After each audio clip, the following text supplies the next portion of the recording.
આત્મદેવ નામના બ્રાહ્મણ, એમને એટલો બધો મોહ, ખૂબ વિદ્વાન, ધનવાન, ભગવાનની ખૂબ કૃપા, કોઈ દુઃખ એમના ઘેર નહીં, પણ તલ માત્ર દુઃખ એમના ઘેર સંતાન નહોતું.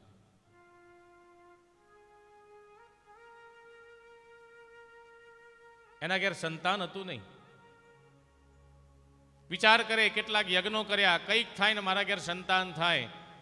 એના ભાગ્યમાં નહોતું, તે છતાં એણે મોહ રાખેલો સંતાનનો.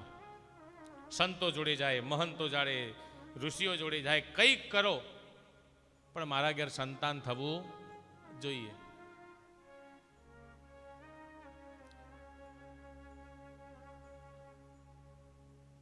એટલે એક સંતે કીધું કે આત્મદેવ,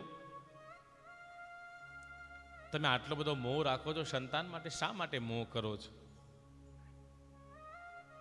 આટલો બધો મોહ શેનો છે? તો કે મારા ઘેર કોઈ સુખ એવા નથી, પણ મારા ઘેર પારણું બંધાયું નથી. એટલે સંતે જોયું એનું ભાગ્ય, તો એ આત્મદેવ, તારે એક નહીં, તારા ભાગ્યમાં 7 જન્મ સુધી સંતાનનો યોગ નથી, તો તું એને જીદ ના કરીશ, એને પામવાનો પ્રયત્ન ના કરીશ.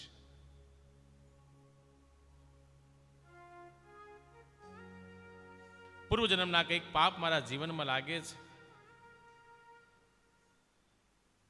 મેં કોઈ દાડે જીવનમાં ખોટું કર્યું નથી, મેં અધર્મ કર્યો નથી, તો આવું દુઃખ મારા જીવનમાં શા માટે?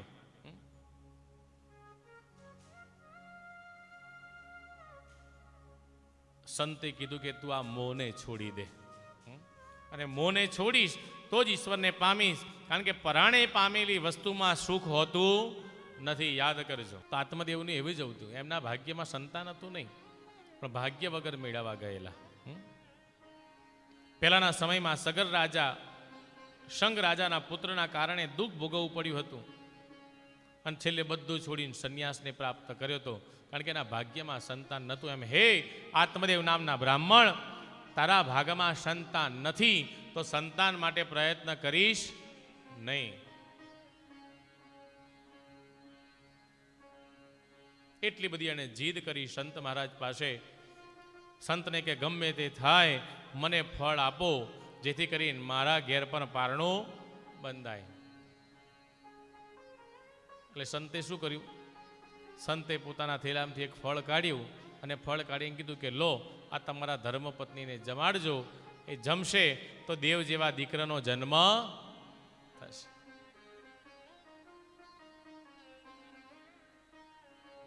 અને જેવો પ્રસાદ મળ્યો ને સંતનો, આનંદ આનંદ ને આનંદ. પેલું કઈ વિધાતાના લેખ કોઈ બદલી શકતો નથી, પણ લેખમાં મેખ મારનાર એ તમારા જીવનમાં તમારા સદગુરુ છે. ગુરુ ધારે ને કરી શકે, ગુરુ ધારે કરી શકે.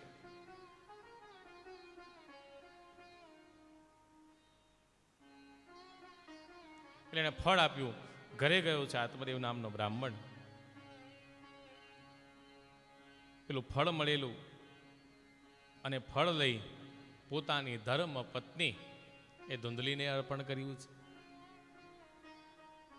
એને કીધું કે આપણા બધા મનની મુરાદો પૂરી કરવા માટે સંત મહારાજે આપણને આ ફળ આપ્યું છે, અને ફળની કૃપાથી આપણા ત્યાં દીકરાનો જન્મ થશે. આપણા ધુંધલી કેવી? રૂપવાન, ગુણવાન. કયા ગુણ? મોજ મસ્તીના. બધા આવડા રસ્તા એના જીવનમાં ઉતરેલા.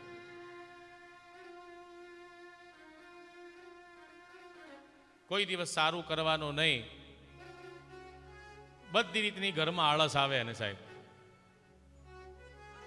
કોઈ દાડો ખાવા બનાવવાનું નહીં, કઈ ઘરના કામ કરવાના નહીં, અવડા રસ્તે રહેવાનું. એટલે એના આવું ફળ મળ્યું, એટલે એને વિચાર કર્યો કે કદાચ આ ફળ ખાઈશ તો 9 મહિના મારે દુઃખ ભોગવવું પડશે. શું કીધું? કે 9 મહિના મારે દુઃખ વેઠવું પડશે. વજન લઈને ક્યાં ફરીશું? મારે કંઈક ખાવું હોય તો ખાઈ નહીં શકું, મારે ક્યાંક ફરવું હોય તો ફરી નહીં શકું, આમ સૂવું હશે તો સૂઈ નહીં શકું. આ બધા જ એના મનમાં વિચારો ચાલુ થઈ ગયા છે. આ ધુંધલીના વિચાર. એટલે આણે વિચાર્યું કે હવે આ બધું રાખું શું, એટલે એણે શું કર્યું કે પોતાના પતિદેવ આત્મદેવ એટલા બધા વિદ્વાન જ્ઞાની, ભગવાનની કૃપા, ભગવાન ભક્ત, એટલે એમને શું કીધું કે હવે જો તમે આ ફળ લઈને આવ્યા છો ને, તે એક કામ કરો, તમે તીર્થમાં જાઓ અને 9 મહિના સુધી એવું તપ કરો, એવી ભગવાનની ભક્તિ કૃપા મેળવો કે આપણા જ્યાં જે દીકરો થાય એવા ભગવત કૃપા જેવો આપણને પ્રાપ્ત થાય. એટલે આત્મદેવ તો આનંદ થઈ ગયા કે હો, મારા પત્નીના વિચાર તો જોવો સાહેબ. તરત તીર્થમાં 9 મહિના માટે તીર્થમાં ભગવાનની ભક્તિ કરવા, અનુષ્ઠાન કરવા માટે બેસી ગયા. આ બાજુ ધુંધલી એને ફળ ખાધું નથી. એના આંગણામાં એક ગાય બાંધેલી હતી, એ ફળ ગાયને ખવડાવી દીધું. એની પત્ની હતી, એ ગર્ભવતી થયેલી હતી, એને ખબર હતી. એટલે કીધું જો તારે છે ને, તું ગર્ભવતી છું, 9 મહિના તારા પૂર્ણ થાય એટલે તારા કુખે જે જન્મ થાય સંતાન તારે મને આપી દેવાનું, એને બદલામાં તારે જેટલી સંપત્તિ જોઈએ હું તને આપી દઈશ, જા. વિચાર તો જો સાહેબ કેવા. સમય જતા જતા જતા 1 મહિનો 2 મહિનો નાટકો કરે, ઘરની અંદર બધાને ખબર પડે ગર્ભવતી છે. સમય જતા જતા 9 માસ પૂર્ણ થયા. એના બેનના ત્યાં દીકરાનો જન્મ થયો. દીકરાને લઈને એની બેન આ ધુંધલીને અર્પણ કરે છે. આ બધું આત્મદેવને ખબર પડી કે મારા ત્યાં દીકરાનો જન્મ થયો. આત્મદેવ દોડતા દોડતા આનંદ ને હરખ પામતા પામતા ઘરે પહોંચ્યા. ઘરે જઈને જોયું તો સંતાનનો જન્મ. આનંદ, એટલો બધો આનંદ કે ના પૂછો વાત. ગાયોના દાન કર્યા, બ્રાહ્મણને દાન કર્યા, કારણ કે આંગણે કોઈ હતું નહીં. અને આજે ભગવત કૃપાથી સંતાન, એને તો ખબર જ નથી કે શું થયું છે. ધુંધલી એની બેનને સંપત્તિ આપી છે. એ સંતાન સ્તનપાન કરી શકતું નથી, એના ત્યાં કુખે જન્મ થયો જ નથી. તો સ્તનપાન કરે કેવી રીતે? તો કે મારા શરીરમાં થોડી તકલીફો છે, કામ કરો, હમણાં જ મારી બેનના ત્યાં સંતાન થયું હતું ને એનું સંતાન મૃત્યુ પામી ગયું છે, એટલે કામ કરીએ કે આ દીકરાનું પોષણ કરવા માટે મારી બેનને આપી દો. એની બેનને બોલાવી છે, એને ભોજન કરાવે, સ્તનપાન કરાવે છે. અને એવા જ સમયમાં પેલું ફળ ગાયને આપેલું, અને ગાયના પણ ગર્ભની અંદર જીવ ઉત્પન્ન થયેલું. એને 9 માસ ગાયને જેવા પૂર્ણ થયા અને ત્યાં ગાયને પણ પ્રસૂતિ થઈ અને એને પણ જન્મ આપ્યો. આખું શરીર માનવનું, ખાલી કાન ગાય જેવા, એટલે એનું નામ પડ્યું ગૌકર્ણ. બોલીએ શ્રી ગૌકર્ણ મહારાજ કી જય. આત્મદેવ આનંદ ને આનંદ નતું ત્યારે કઈ નહીં. આજે બે કેટલી ભગવત કૃપા, 2 સંતાનો આજે આંગણે રમતા થયા. આનંદનો પાર નહીં. પણ એક નીતિથી હતું અને એક અનીતિથી હતું સાહેબ.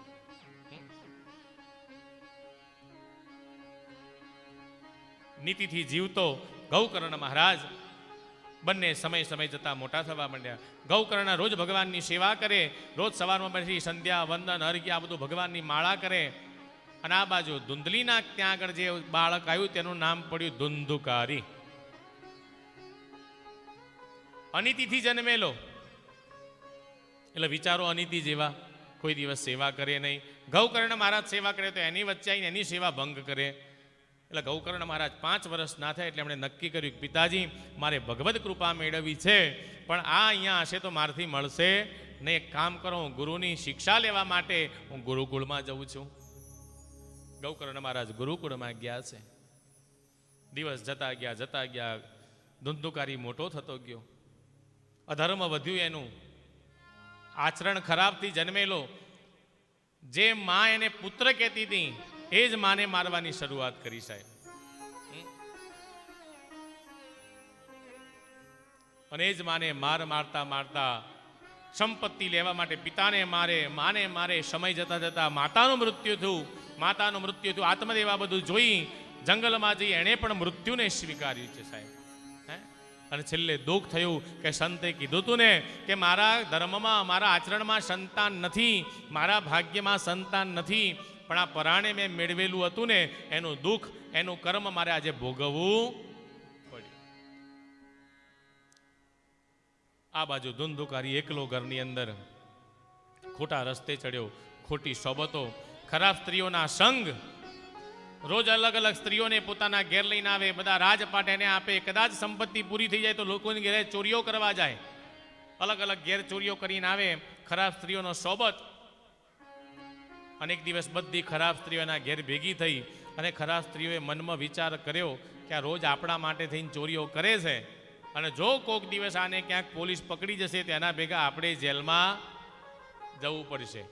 એટલે ધુંધુકારીને પોતાના ઘરની અંદર બધી સ્ત્રીઓએ માર મારી અને પોતાના જ ઘરની અંદર દાટી દીધો. આચરણ વગર જન્મેલાનો અંત થયો સાહેબ.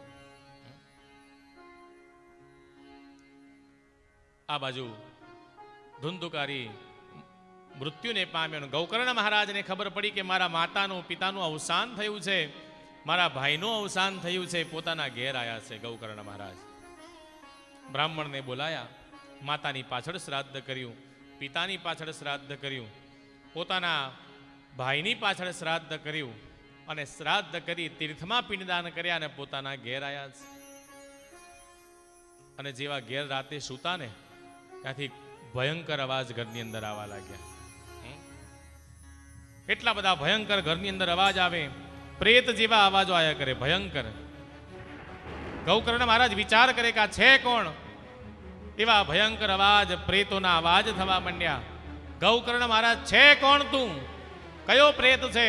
તો ગૌકર્ણ કે હે ભ્રાતા, હું તમારો ભાઈ ધુંધુકારી છું.